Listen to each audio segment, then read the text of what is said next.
Halo pemirsa, apa kabar? Bertemu lagi bersama saya Ayu Rahmawati dalam Warta Parlamentaria. Kami sudah menyiapkan beragam informasi seputar kinerja dan kegiatan anggota DPR RI. Dan pemirsa, inilah Warta Parlamentaria selengkapnya.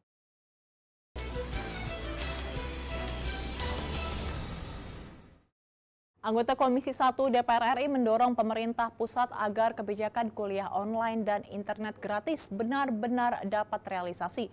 Mengingat selama ini internet gratis tidak dapat terakses dengan baik, serta kapasitas yang tersedia juga terbatas.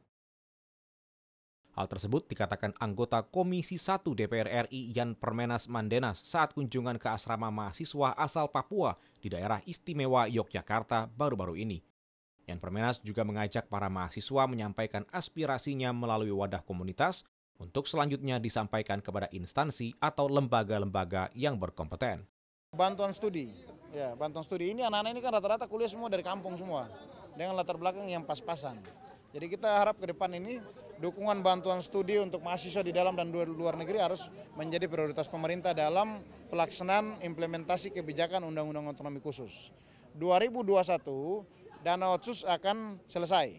2022 harus revisi Undang-Undang Otsus untuk kita berlanjut. Menyinggung terbatasnya fasilitas internet selama pandemi COVID-19 yang telah berlangsung selama 4 bulan ini, Yan Permenas Mandenas berharap fasilitas internet dan telekomunikasi dapat ditingkatkan, sehingga memudahkan mahasiswa mengakses materi kuliah yang diberikan penyelenggara pendidikan atau kampus setempat. Nah, jadi kita harapkan di tahun 2021 dalam rangka penanganan pandemi COVID ini ke depan dan juga mencegah penyebaran pandemi COVID, fasilitas internet dan telekomunikasi harus ditingkatkan kapasitasnya supaya semua bisa mengakses dan ke depannya tentunya pendidikan juga benar-benar bisa memberikan manfaat yang luas dan besar kepada anak-anak mahasiswa. Dari daerah istimewa Yogyakarta, Tim Liputan TVR Parlemen melaporkan. Komisi 1 DPR RI meminta perusahaan telekomunikasi yang ada di Indonesia dapat memastikan kualitas layanan internet yang mereka berikan secara prima. Hal tersebut mengingat saat ini kegiatan masyarakat sebagian besar bergantung pada internet, mulai dari bekerja hingga sekolah. Dalam rapat dengar pendapat dengan 3 perusahaan telekomunikasi, anggota Komisi 1 DPR RI Mukhlis Basri menyatakan penerapan WFH hampir di setiap instansi dan perusahaan serta kampus dan sekolah membuat adanya peningkatan kebutuhan internet. Mukhlis menambahkan kondisi ini membuat kebutuhan internet tidak lagi terpusat hanya di kota tetapi menyebar hingga ke seluruh wilayah. Saya kira ya kita berharap kepada 3 penyedia jaringan ini seperti Telkomsel, Indosat dan XL ini tadi untuk menambah dan memperbaiki dan memantau jaringan-jaringan mereka sehingga anak-anak kita yang saat ini sekolahnya dari jauh melalui virtual ya kan. Anggota Komisi 1 DPR RI Rizky Aulia Rahman Natakusumah meminta pemerintah dan perusahaan telekomunikasi yang ada dapat melakukan pemerataan kualitas sinyal di seluruh wilayah. Rizky menyampaikan dirinya mendukung pembangunan jaringan internet di daerah 3T seperti arahan pemerintah. Kita butuhkan langkah-langkah yang spesifik dan konkret dari pihak swasta untuk membantu pemerintah agar bagaimana kita bisa merealisasikan mimpi atau dari kepentingan undang-undang kita membuka jaringan ataupun akses kepada informasi untuk masyarakat kita seluas-luasnya. Nadia dan Domi, TVR Parlemen melaporkan. Komisi 8 DPR RI mendorong program penanggulangan dampak COVID-19 yang ada di pesantren dan juga di madrasah. Ditemui usai rapat kerja Komisi 8 DPR RI dengan Menteri Agama Fahrul Rozi di Kompleks Parlemen Senayan, Jakarta, anggota Komisi 8 DPR RI Samsuniang mendukung Kementerian Agama untuk fokus dalam penanganan COVID-19 di pesantren dan madrasah. Di antaranya dengan melakukan rapid test pada para siswa. Terkait dukungan proses belajar mengajar, Samsuniang mendorong alat pendukung kegiatan belajar untuk menyesuaikan kondisi di tengah pandemi COVID-19. Dengan demikian, ini adanya tambahan anggaran, saya kira nanti kementerian bisa melakukan pembenahan secara masif di setiap madrasah dan pesantren dalam rangka untuk bagaimana di pesantren dan madrasah itu sudah ada listrik. Dan sekaligus kalau sudah ada listrik kan proses pembelajaran baik online maupun manual itu bisa terlaksana dengan baik. Anggota Komisi 8 DPR RI John Kennedy Aziz mendorong langkah strategis Kementerian Agama agar santri yang ada di pesantren dan madrasah tidak terpapar COVID-19 dan memperbaiki infrastruktur sekolah yang ada di tingkat bawah. Bagaimana mutu pendidikan di bawah Kementerian Agama itu bisa kita berharap baik kalau seumpamanya guru-gurunya saja yang honorer itu tidak, kampung tengahnya aja tidak diperhatiin gitu loh. Nah, kita minta konteks seperti itu di Dirjen Pendis Pendidikan Islam supaya itu menjadi prioritas utama ya program kerja dari Kementerian Agama. Helmi dan Ridwan, TVR Parlemen melaporkan. Pemirsa jangan kemana-mana karena kami masih memiliki banyak informasi lain dalam Warta Parlementaria. Di antaranya datang dari protokol kesehatan sangat penting dalam pilkada di tengah pandemi. Setelah jeda berikut.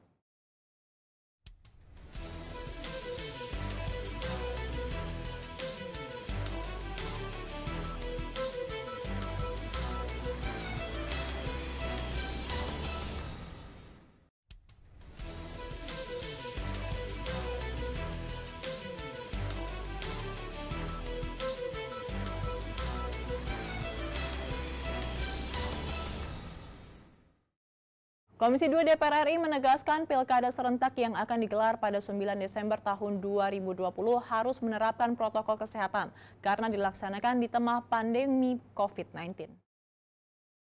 Ditemui usai menghadiri seminar forum legislasi dengan tema pemilu di tengah pandemi di Gedung Nusantara 3 DPR RI Senayan, Jakarta, Ketua Komisi 2 DPR RI Ahmad Doli mengatakan pelaksanaan pilkada mendatang akan disediakan alat kesehatan dan APD untuk panitia penyelenggara dan masyarakat. Ahmad Doli menjelaskan proses pilkada serentak di tengah pandemi sudah disiapkan secara ketat dengan menerapkan protokol kesehatan, mulai dari tahapan hingga proses perhitungan suara.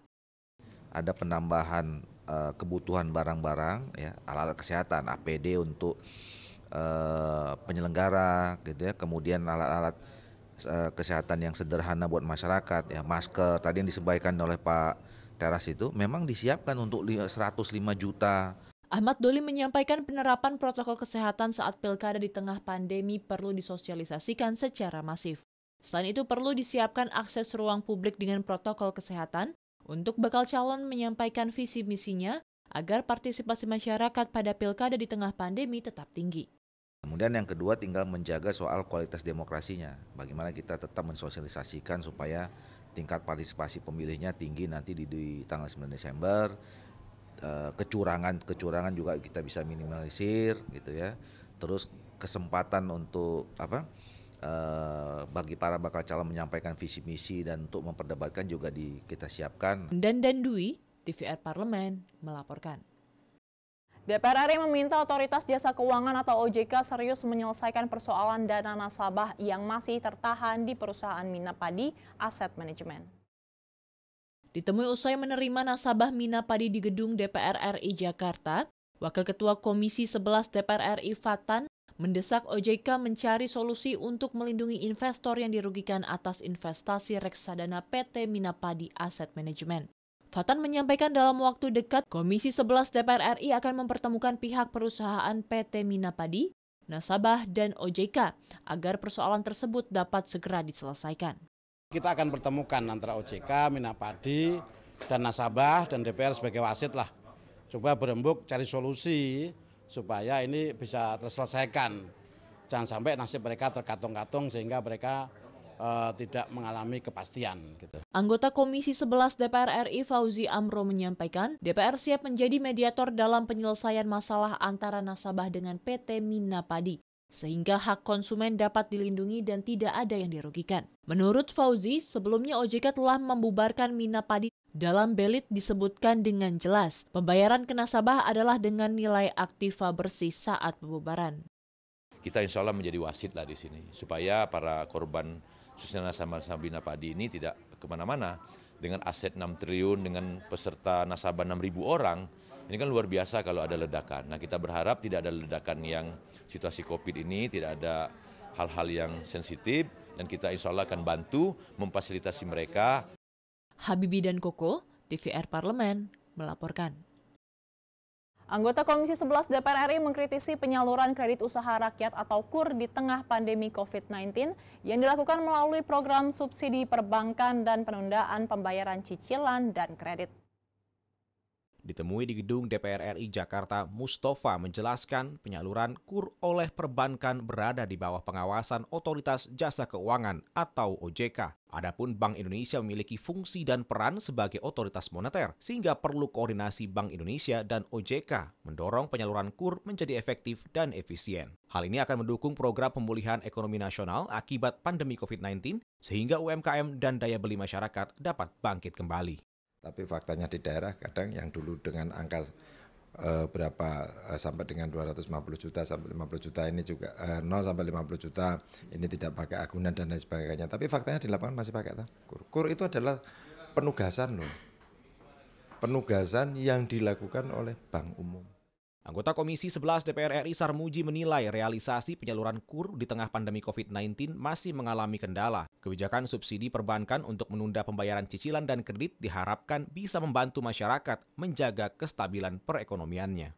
Kita juga menyediakan subsidi terhadap KUR, mereka yang mendapatkan fasilitas KUR belum bisa bayar, kita subsidi, kita tanggung beberapa bulan, 3-6 bulan bunganya.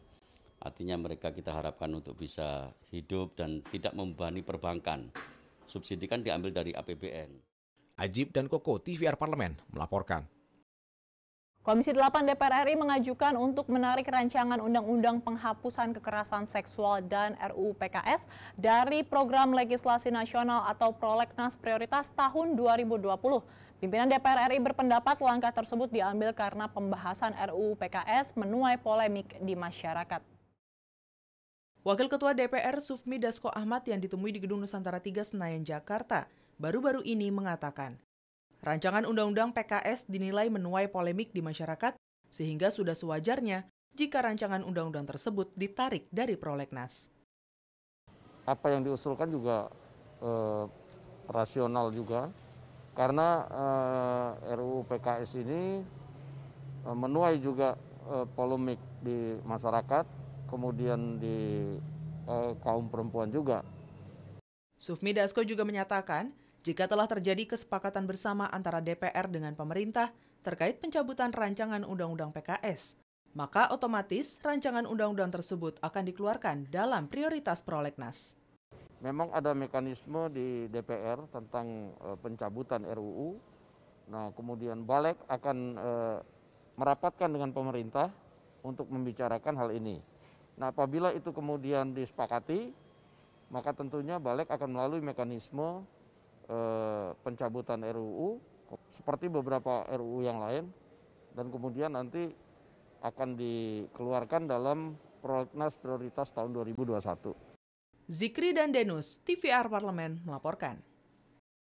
Pemirsa, kami masih memiliki banyak informasi lain dalam Warta Parlamentaria. Tetaplah bersama kami.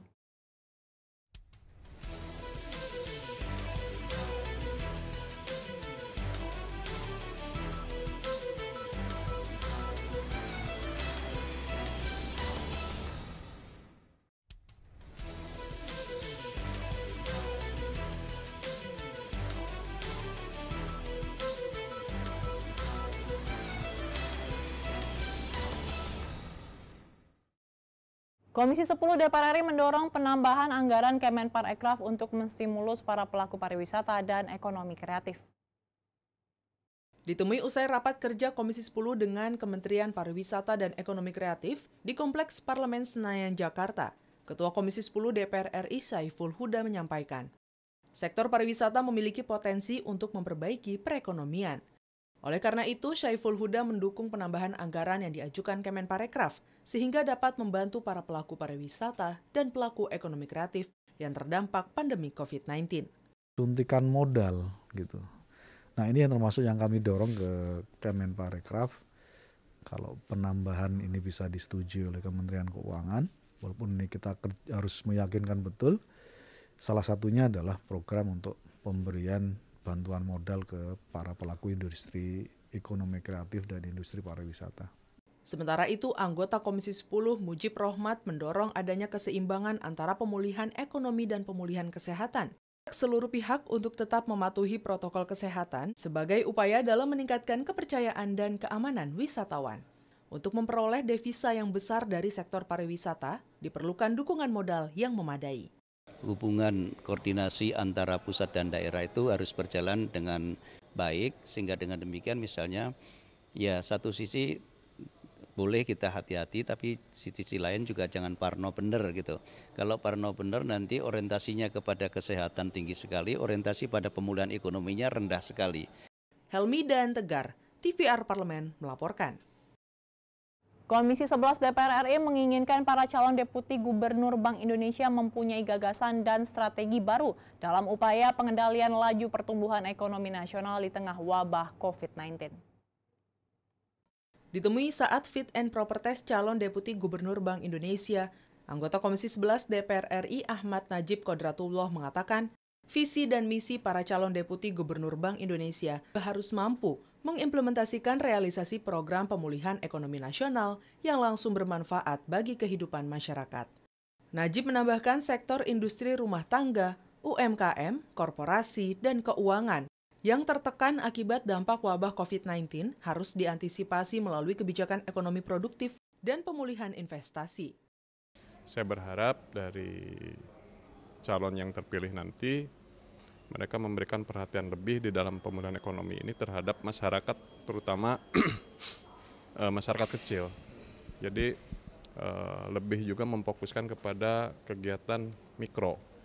Sementara itu, anggota Komisi 11 DPR RI Sarmuji mengatakan, Bank Indonesia mempunyai peranan dalam menjaga stabilitas ekonomi dengan menyediakan likuiditas dan memperlonggar berbagai kebijakan. Akan tetapi, kewenangan yang dimiliki Bank Indonesia sangat terbatas karena tidak bisa masuk ke dalam sektor real dalam penciptaan lapangan kerja.